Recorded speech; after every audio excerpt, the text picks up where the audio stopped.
बाबा भगवान को सबसे जल्दी प्रसन्न करने का उपाय क्या है? नारद जी बोले 3 बातें जीवन में उतार लो, प्रभु तुरंत प्रसन्न हो जाएंगे। कौन कौन? दयया सर्वभूतेषु संतुष्ट्या येन केन वा सर्वेन्द्रियोपशान्त्या च तुष्यत्या सुजनार्दनः। जनार्दनः आशु तुष्यति, प्रभु तुरंत प्रसन्न हो जाएंगे। पहला काम सर्वभूतेषु दयया, जीव मात्र के प्रति आपके हृदय में दया होनी चाहिए। मनुष्य मात्र की बात नहीं करी, सर्वभूतेषु, जीव जंतु कीट पतंग उद्भिद जरायुज अंडज स्वेदज कोई भी जीव हो, समस्त चराचर जीवों के प्रति आपके हृदय में दया हो, पहला सूत्र। दूसरा संतुष्ट्या येन केन वा, प्रभु ने जो दिया है, जितना दिया है, उसमें आप संतुष्ट रहना सीखो। प्राप्त को पर्याप्त समझ के प्रसन्नता के साथ रहो। आज हम लोग इसलिए दुखी नहीं है कि हमारे घर में कुछ नहीं है, इसलिए दुखी है पड़ोसी के पास हमसे बहुत ज्यादा है। हमारे पास 4 साल पुरानी वही खटारा गाड़ी है, उसने देखो कितनी बढ़िया नई गाड़ी खरीदी है, अत्याधुनिक। तो प्राय हम दूसरों के उत्कर्ष और सुख समृद्धि से ज्यादा परेशान होते हैं देख देख कर। पानी बरस रहा है, सारे बर्तन पानी से भर रहे हैं, लोटा भर गया, कटोरा भर गया, बाल्टी भर गई। अब लोटा कहता है बरसात ने हमारे साथ भेदभाव किया है, पक्षपात किया है। क्या किया?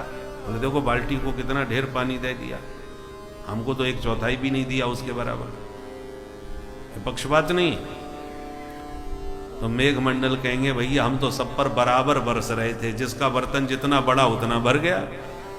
तुझे पानी ज्यादा चाहिए, अपनी पात्रता को बढ़ा, पात्रतानुसार धन प्राप्त होता है। विद्या ददाति विनयम विनयात याति पात्रताम, पात्रता धनम आपनोति धना धर्मम ततः सुखम। शास्त्रों का अध्ययन करके, विद्याध्ययन करके विद्वान बनो। विद्वान बन के क्या होगा? बोले जितने विद्वान बन जाओगे उतना ही जीवन में विनम्रता आ जाएगी।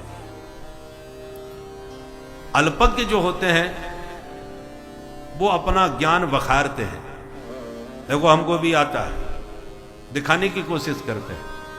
और जो वास्तव में विद्वान होते हैं उनको प्रदर्शन करने की जरूरत नहीं पड़ती। पानी जो भरा होता है वो शांत रहता है, वो आधा मटका हो तो छलकता है, देखो मेरे अंदर भी पानी है।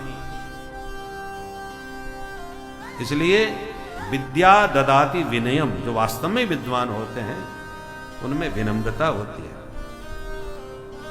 और विनयात याति पात्रता, आप विद्वान भी हो और विनम्र भी हो, उससे आपके जीवन में दिव्यता पात्रता की आती है, आप उत्तम पात्र बन जाते हैं। और ऐसा जो उत्तम पात्र होता है तो पात्रता धन मापनोति, पात्रता के अनुसार धन उसे प्राप्त होगा, ऐश्वर्य प्राप्त होगा। और धना धर्मम, पात्र को, अब किसी का बड़ा बर्तन है, उसके पास ज्यादा पानी है, तो आप उसको देख के क्यों परेशान हो रहे हो भाई? तुम अपनी समृद्धि को देखो और उसमें प्रसन्न हो। जो आपके पास है वो आपका है। संतोषस्त्रिषु कर्तव्यः स्वदारे भोजने धने। 3 जगह हमेशा व्यक्ति को संतोष से काम लेना चाहिए, अपनी पत्नी, अपना धन और अपना भोजन। स्वदारे भोजने धने, जैसी आपको अपनी पत्नी मिली है उसमें संतोष करो, जितना आपके पास धन है उसी में आनंद लो, जो वो आपके घर में भोजन बना है उसी को पा करके प्रसन्न रहो। पड़ोसी की यहाँ चाहे बढ़िया बादाम का हलवा बन रहा हो, चाहे जितना बढ़िया छौंका लग रहा हो, अनावश्यक अपना मन उधर मत भटकाओ। 3 जगह संतोष करना चाहिए, और 3 जगह भूल के भी संतोष ना करे। कहां कहां?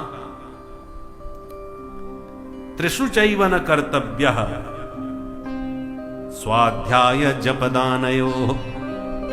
स्वाध्याय में कभी संतोष न करे कि मैंने बहुत पढ़ लिया, अब क्या पढ़ना।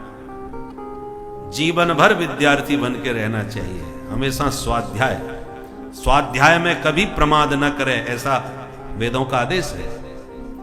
प्रतिदिन स्वाध्याय करना चाहिए। स्वाध्याय जप भजन प्रतिदिन करना चाहिए, उसमें कभी संतोष न करे मैंने बहुत भजन कर लिया, अब क्या माला जपो।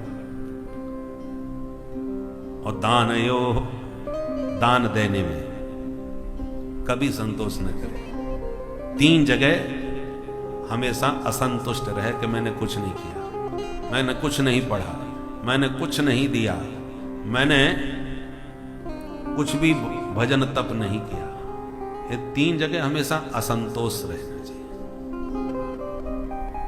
तो और तीसरा सूत्र दिया सर्वेंद्रियोपशांत्या च, इंद्रियों पर हमेशा अपना नियंत्रण बना के रखो। ये 3 बातें दोबारा ध्यान से फिर सुने। चतुर्थ स्कंद के 31वें अध्याय का 19वें श्लोक में ये 3 सूत्र दिए हैं। जीव मात्र पर दया करो, जो प्राप्त है उसमें संतुष्ट रहो, और इंद्रियों को अपने बस में करके रखो। ये 3 बातें जीवन में उतार लो तो भगवान शीघ्र ही प्रसन्न हो जाएंगे। बोल भक्तवत्सल भगवान की जय।